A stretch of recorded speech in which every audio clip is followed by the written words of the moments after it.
So for full-time nomads, snowbirds who sell out their home primary residence before they go on the road, or just others who travel a lot and don't feel the need to maintain that permanent traditional residence, how do you deal with the whole issue of domicile or legal address? Well, we'll share what we know in this video.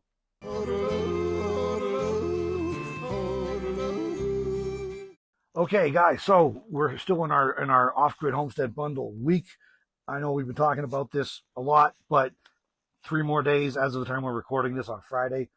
The sale ends Sunday, September 25th. If you're interested in off-grid living as a nomad, any kind of simple living, scaling down, living more intentionally, more in tune with natural rhythms and things, the natural world, this is for you. So Melody's been highlighting some of the resources that are in here, just to give you an idea what's there. She'll be highlighting a couple more this weekend still, I'm sure. Anyway, more than $6,000 worth of ebooks, guides, online courses, including my own Nomad Lifestyle 101 online course and 4 of my ebooks. They're all in there. So more than $6,400 worth of materials, $50 only. Only catch is that it's this week only, ends Sunday the 25th of September 2022. So you got to grab it if you want it. Links in the video description. And now, coinciding with the off-grid bundle week, I have a new book project I've been working on, Surviving the 2020s, addressing the challenges of living and thriving in a post-pandemic world, especially from a focus of being a nomad or homesteader or other off-grid lifestyle. The book's almost finished. It'll be published this fall, hopefully. Meanwhile, we think this content is important. We wanted to get it out to people, and so we're doing that in a video mini-series. So today we're talking about domicile. Well, full-time travelers come from every state in the U.S. and, of course, territories or states in other countries. But still, there are several states here in these United States that are consistently popular with full-time travelers when it comes to domicile. And domicile is the legal term that applies when we start thinking about things like legal address or your that sort of thing, your legal residence. Sometimes people will say, well, that's domicile. So there's a couple of states that are consistently popular for a variety of reasons. And perhaps the overall issue is that if you can say you live anywhere you want to live, then, you know, there's sometimes certain states are more advantageous, if you will. And so people gravitate towards those states. Here, the TLDR summary for you. South Dakota and Nevada are currently the most popular and have been for a little while, with Texas and Florida continuing to have a large number of full-time traveling residents as well. It used to be Texas and Florida were like right up there on the top, I believe, and South Dakota and Nevada sort of eclipsed them. We'll dive more into all this as we go along. Tennessee is somewhat popular. Really the big ones these days are, I would say, Nevada and South Dakota, followed by Texas and Florida. And there's people from every state you can think of because it makes sense. And that's the bottom line. What state makes sense for you? Not what state does somebody else say is right, or you're not going to lose your nomad card if you don't choose the right domicile. So you do what's right and makes sense for you. Which state is best for domicile depends on a number of factors that are specific for each individual. There are many factors to consider, including geography, politics, culture, taxation, vehicle insurance costs, medical insurance costs, and options, and more. Yeah, so a lot of things to think about. Some of these issues may become important if you actually need to spend time in your home state / domicile at some point. And I'll sometimes hear people say, oh, I'm never going back there anyways, I don't care. Okay, you may not be planning on going back there. And that's certainly one thing to think about. Do I plan on going back there? But what if you do have to? What if you have health reasons you need to go back to your home state? Whether you have private health insurance, they probably will require you to go to your home state, whatever that is, your home area even. If you don't have medical insurance, you have something big comes up, you're going to have to go to your home state to use your local community to access any resources to help you with that medical care, whether it's in-hospital funding or Medicaid or other state programs. You're going to be back home to do that. So there's a lot of reasons you might have to go home again to your home state. Jury duty, if you get called up for that and can't get out of it. I mean, there's a whole bunch of reasons. So it's increasingly difficult to access medical care outside of established PCPs. For example, walk-in clinics and urgent care only treat the basic situations before referring you to an ER or primary care physician. If you haven't been in the system at all, it's evolved a lot in the last 10 years or whatever, to where really the ERs only treat life-threatening things and they kick you out the door and tell you to follow up with a regular doctor. The urgent cares only treat a very narrow slice of things before they tell you to follow up with a regular doctor or send you to the ER, who tells you to follow up with a regular doctor. So there's a lot of care you actually cannot get in an ER or in a urgent care or walk-in anymore like you used to be able to do. So you can't just go walk into anybody, and if you go into the urgent care or the ER, they probably won't do much to help you in a lot of cases. So there may be situations where you just have to go back to your home thing, and healthcare is one of the big ones. I know too, if you've got any Medicare supplement, that it may not be the same if you move to another state as your current state. So just remember that might change. So yeah, may not be available. You might love your Medicare supplement in the state you are, but if you decide to change the domicile, it may not be available. It can vary a lot between states. And speaking of what's covered or not covered in another state, what is the availability of specialty healthcare services? My home base is in Wyoming. Wyoming has limited specialists and often requires traveling to regional healthcare systems. Sometimes, if you're lucky, you'll have a specialist that comes into your town once or twice a month, if you can wait. Other times, you just got to go travel hundreds of miles, literally, to get to a specialist. Even if you find a provider who's sufficiently skilled, the hospital may not be. That's a thing here in places like Wyoming. They may have imported a doctor from somewhere else who knows how to do certain procedures or certain care items, but the hospital isn't set up to do it. So they simply can't do it, even though they know how. So what are the, I think you have to ask yourself, or it's a good idea to ask yourself, what are the odds or likelihood that you'll require advanced healthcare services? Now, sometimes you don't know. Other times, you're hearing this and you're thinking, oh yeah, I definitely have this or that condition, then I need to be thinking about that. And for other people, you might be like, well, I'm okay right now, but if this something progresses or gets any worse, I'm going to need some advanced care that may be hard to find. And that's worth keeping in mind when you're picking out that home state, and your medical insurance, if you have it, is going to apply there. And like Melanie was saying, if you have a Medicare supplement plan, that's going to apply in your new home state. And that's going to affect where you can go and how far you have to go and what doctors you can see. So just really important stuff to think about. And insurance often will not cover non-emergency services outside of your home network area. If you have insurance and you live in Wyoming, like I do, and you're in Arizona or Nevada on vacation, and you have emergency medical situation, they got to cover your emergency care. However, your insurance company can and almost certainly will then say, okay, your emergency is over. Now you have to do your follow-up care back home. And if it's the kind of situation that you have to follow up on, it's not an option to just ignore it. You're going to have to go back home. And so that's what you want to think about. How's it going to work if you have to go back home? Jury duty. This used to be, at least what I always heard, was this was selected only from voter registrations. I now know, at least in some states, including some that are very popular with nomads who are looking for domiciles where they don't spend much time, their jury pools are being drawn from voter registration rolls and from driver's license rolls. So that's a concern, because if you have a license or you're registered to vote, you may get called for jury duty. Some areas are really good about excusing travelers, others are not, and will require you to return or possibly face an arrest warrant. So check into what your state is like, and of course realize that things can change over time. All right. Another factor to consider when choosing a domicile is the options for housing, camping, or boondocking in that area. This may become critical as well if you need to spend time there. Are there affordable long-term RV parks that are not usually full? Right. So again, what happens if you do have to go home for any reason? Illness, injury, financial things you got to take care of, jury duty, you get stuck on a jury for a month. Who knows? I'll take your pick, what comes up, right? But if you ever do have to go back, You know, what are your options? Is there lots of boondocking around? Are there some affordable campgrounds? Is it going to be a terrible place to have to be for any length of time because there's nowhere to camp, or nowhere cheap to stay at an RV park, or whatever the case may be? Definitely something to think about.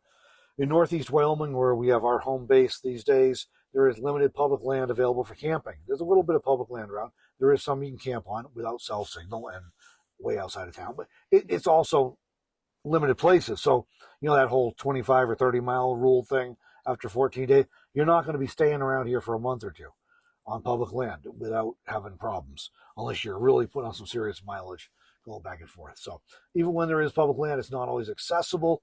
There is maybe no road access and it's completely landlocked. This has been in the news several times lately with a big criminal and then civil case involving 4 hunters from out of state who corner crossed. We're going to cover that in another video. It's too much to get into here, but just know that public land is often landlocked in checkerboard patterns, and you often cannot get to it. So even if there is some, you may not be able to get to it. That's kind of the deal up here. There's places we can, but there's a lot of places we cannot. It's also a very rural state up here in Wyoming. It's the least populated U.S. state. I think they're like Alaska may have fewer people per square mile, but as far as the overall population, Wyoming's the least populated, and it's still a very large state and very remote. Most of it's very remote. So cell coverage can be spotty because it's remote. Even on major roads, cell coverage can be spotty. Even on interstates, cell coverage can be spotty in places. Trying to find places where you can boondock and have cell coverage can be a challenge. And so this, you know, if you need the cell coverage to work, or you're trying to coordinate with medical providers, I keep using that example, but it's a big one that would come up that would affect a lot of people, just about everybody at some point in their lives. You know, you may need or seriously want cell coverage, and it can be really hard to find cell coverage and public land together here in Wyoming. So I think perhaps the best place to start is by considering what you really want as a lifestyle. Are you looking for a homesteading lifestyle, or are you just looking to live really frugally and maybe do that through homesteading or living nomadically, but the frugal living is the big deal? Or are you looking at living nomadically full time? These objectives may shift over time. I've definitely known people who kind of transitioned into one or the other categories, but identifying them is important to making the best choice for domicile. Their question may be even a more important starting point than anything else. So as I was saying earlier in this video, some of the most popular places for using as domicile are South Dakota and Nevada, followed by Florida and Texas, and then a few other states to a much lesser extent. Well, I've heard many reports recently that Nevada is becoming more traditional in terms of satisfying domicile requirements. That is, in terms of paperwork and things. Not that they're necessarily more difficult than other states, or even as difficult as some other states, but maybe not quite as easy as it used to be. And there's also a possibility, because I've heard mixed reports, that it depends on which DMV agent you get when you go in. I don't know. Or which office you're at, because I've heard some mixed things there. I'm also hearing reports of RV parks in the Pahrump area specifically no longer accepting vans or DIY rigs, which makes establishing domicile more complicated. It used to be they never cared, at least in my experience. I don't know what that's about. Maybe the increase in campgrounds usage, campground crowding and stuff. Maybe they have more people. They don't care to deal with DIY rigs and vans now. I don't know. But it used to be quite common to just stay in a van at an RV park, or at least to pay for an RV park. My understanding is you have to have a receipt for 30 days. And then you can go into DMV on the first day you have that receipt, is my understanding of it. You don't necessarily have to wait till you've been there 30 days.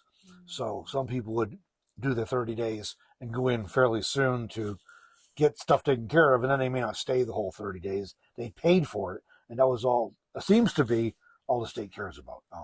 I'm not a lawyer. Melanie's not a lawyer. We're not giving you legal advice. We're not accountants. We're not giving you tax advice. We're just sharing the information the best we understand it, based on our research, our understanding, our conversations with people who've done it, our own experiences doing it, and hopefully it helps you. But if you want legal advice, go pay a lawyer. If you want tax advice, go pay a tax accountant or a tax lawyer or a lot of money, and they'll give you advice. We're not giving you advice. So those are some of my thoughts, some things I've And really specifically, the big thing I guess I want to take away, the update from my previous book where I talked about this in great length, is go for a state that makes sense for you. I can't tell you which state that is. There's 50 of them and some territories. You got to do your homework and figure out what's important to you. Personal income taxes, politics of the state, healthcare access, all kinds of stuff, vehicle registration and insurance costs. So you got to look at what's right for you, what makes sense for you, and then figure out which ones would make the most sense based on that. Nevada and South Dakota are the most popular these days, I can tell you that, followed by Texas and Florida. Texas and Florida are getting a little harder. I've heard even more stories from Texas and Florida than I am from Nevada about them getting a little harder on getting established there and staying established there. People are still doing it. It's not that it's impossible. It's just not as easy. So if you look for the easiest route, go to South Dakota. Second easiest route, go to Nevada. That's my suggestion based on my experience, based on, and I have done the Nevada thing, by the way. I did move there once for a while, a year and a half or so. I'm not done South Dakota, but if I didn't have a reason to be in Wyoming, being my family here, I would definitely do South Dakota these days. I think that's the most friendly for nomads. But that being said, those are my 2 cents. Melanie has some other things she'd like to share, so I am going to turn this over to her for a few minutes and let her have at it. So some problems you might encounter if you don't have your domicile done right. The state may actually say that you owe back taxes if you have not changed your domicile over correctly. And sometimes establishing residency can be your biggest way to fight a state that might be coming after you because they still claim that you are domiciled in their state. Establishing residency can be more than just changing your license and your registration and having a new address. Sometimes you also should spend some time in your state. You should move your storage to that state. You should make some professional relationships in that state, which means doctors, dentists, lawyers, veterinarians. Make sure that those are also in that state. You can also, anything from getting a library card to a fishing or a hunting license, being part of a Rotary Club, those all prove that you have some domicile in that state. Without those, there has been a case I know I read about of a couple. They were from Minnesota. They decided to move to South Dakota and be domiciled there. They were only there for about a week or two. They had already sold their house in Minnesota and they moved into their RV. They then proceeded after that time to travel the US for a year and a half. Anyways, Minnesota came after them and they said that they were still domiciled there and therefore they owed back taxes as well as penalties and interest. So, and because that couple still had all of their professional relationships still in Minnesota, their doctors, their dentists, they still went back there for those things. They couldn't prove that they weren't domiciled in South Dakota because they had no connections there. So it's good to have some sort of connection that might to that state because they did lose that and they did have to pay back taxes, penalties, and interest. You can complete an affidavit of domicile and you can file it with the county clerk or the state. If you're moving to a state that may not have taxes, from a state that does have taxes, that might be a good idea for you. Again, I'm not a tax person or any authority, but this is what I've been reading about. So it's good to have maybe that on file. So that might help you establish residency and make it more known that that's where you want to be domiciled. You can also, if your domicile is not done right, your car health insurance may refuse to pay. So if you get in an accident or if you have some sort of health problem come up, they may refuse to pay just because you aren't in the state where you are domiciled. So also your will during probate may be challenged. Laws of a state for which you are no longer connected, if you haven't established your domicile correctly, they may not take your will into consideration in your new state, but use the old rules from your old state. If you get sued, this is another thing I read about, that it's the court of the state you have as a domicile that affects lawsuits that are brought against you. And of course, if you want to run for public office, you got to make sure you are domiciled in the state you want to run for. So those were the things on establishing residency that I thought were interesting. Okay, thanks, Melanie. Some good information there, important things to think about. And yeah, just to encapsulate in my words some of the things Melanie was talking about there. Make sure you do it right. It may never bite you in the behind. We've all heard people say, "Oh, I never did that. I never." Okay, great. That doesn't mean somebody else isn't going to get caught and isn't going to get jammed up in a big way.